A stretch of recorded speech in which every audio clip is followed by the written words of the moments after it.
2026 எந்த ராசி கடனாளியா ஆவாங்க அப்படின்றத பார்ப்போம்.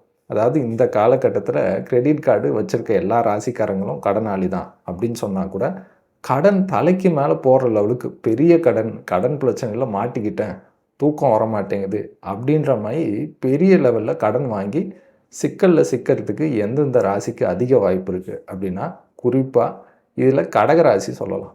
ஏன்னா கடகத்த பொறுத்தவரைக்கும் அஷ்டமஸ்தானத்தில ராகு இருப்பார். ராகு அஷ்டமஸ்தானத்தில இருக்கும்போது கடன குடுக்கும். நீங்க கடன் வாங்கிட்டீங்கன்னா, பூதாகரமா ஆயிடும். பெரிய கடனாவே வாங்கிருவீங்க. நம்ம பெருசா பிளான் பண்ணி பெரிய கடன் வாங்கி மாட்டிக்கிறதுக்கு அதிக வாய்ப்பு இருக்கு. ஸோ, அதனால கடக ராசிக்காரங்க உஷாரா இருக்கும். அதுக்கு அடுத்தது கன்னி ராசி. கன்னி ராசிய பொறுத்தவரைக்கும் 6ஆம் இடத்துல ராகு பகவான் இருப்பார். 2026 முழுக்கவே கிட்டத்தட்ட. ஸோ, அதனால கன்னி ராசியும் ரொம்ப உஷாரா இருக்கும். கடன் கேட்ட உடனே கிடைச்சிரும். நீங்க அப்ளை பண்ண உடனே கிடைச்சிரும். எவ்வளோ பெரிய லோனா இருந்தாலும். ஈஸியா கடன் குடுக்குறாங்க அப்படின்னு நெறைய வாங்கிட்டீங்கன்னா மாட்டிப்பீங்க.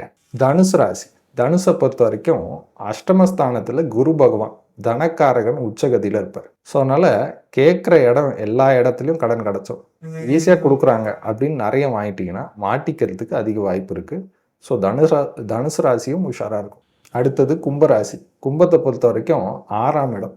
கடன் ஸ்தானத்திலேயே தனக்காரகன் குரு பகவான் உச்சகதியில சூப்பரா இருப்பார். கேட்ட உடனே லோன் கிடைச்சிரும். ஆனா நெறைய வாங்கிட்டீங்கன்னா சிக்கல் தான்.